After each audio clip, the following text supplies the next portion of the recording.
السلام علیکم۔ جیسا کہ آپ لوگ جانتے ہیں، میں ہوں آپ کا اپنا یوٹیوبر حسنین بلوچ۔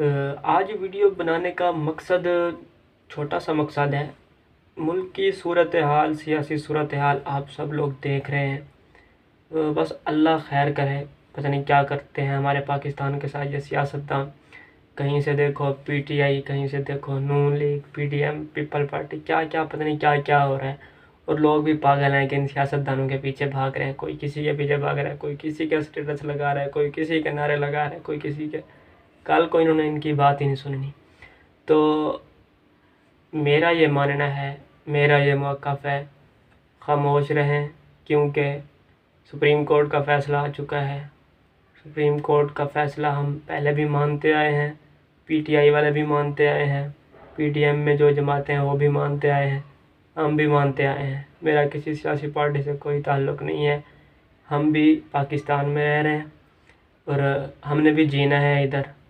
یہ لوگ یہ سمجھتے ہیں کہ جو پی ڈی ایم والے سمجھتے ہیں جو پی ڈی ایم سے باہر ہے وہ پاکستانی نہیں ہے، وہ غدار ہے۔ اور پی ٹی آئی والے سمجھتے ہیں کہ جو پی ٹی آئی میں نہیں ہے وہ پاکستان کا غدار ہے، اس کو مارو، قتل کرو، جو کرنا ہے جلا دو اس کو۔ تو بھائی ایسی بات نہیں ہے۔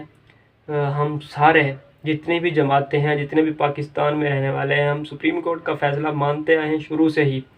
اور اب بھی سپریم کورٹ کے فیصلے آئے ہیں وزیر اعظم کے متعلق۔ ابھی نیوز سنی ہے تو یہ پتہ چلا ہے کہ شہباز شریف صاحب وزیر اعظم منتخب ہو چکے ہیں۔ میرا اس سے کوئی تعلق نہیں ہے، نہ ہی میں خوش ہوں، نہ ہی میں ناراض ہوں کہ وہ کیوں ہوئے، وہ کیوں۔ کیونکہ پہلے بھی ہم رہ رہے تھے، پہلے جب شریف فیملی تھی یا آصف زرداری، بے نظیر بھٹو صاحبہ، تب بھی ہم رہ رہے تھے پاکستان میں۔ جب عمران خان آیا تب بھی ہم جی رہے تھے، اب شہباز شریف آ گیا تو اب بھی جی لیں گے۔ کچھ لوگ یہ نعرے لگا رہے ہیں کہ ہم تو جی غلام ہو گئے، رو رہے ہیں۔ او پیارے بھائی، میری بہنیں جو رو رہی ہیں، آپ اپنے آپ کو غلام بنا رہے ہو خود۔ اب یہ نہ سمجھنا کہ میں پی ٹی ایم کا ہوں تو یہ ایسا کہہ رہا ہوں، نہیں۔ آپ غیرت سے جیو، عزت سے جیو۔ آپ اپنے آپ کو غلام ڈکلیئر کر رہے ہو، آپ بتا رہے ہو کہ ہاں جی ہم تو غلام ہو گئے، اب تو پی ڈی ایم کی حکومت آ گئی ہے تو ہمیں بیچ دیں گے، یہ کر دیں گے، وہ کر دیں گے۔ پہلے بھی رہ رہے تھے نا۔ اب آپ دعا کریں خان صاحب کے لیے کہ وہ اگلی بار الیکشن میں دوبارہ آ جائے۔ اب دعا کریں کہ سپریم کورٹ کا کوئی اور سخت فیصلہ نہ آ جائے ان کے بارے میں۔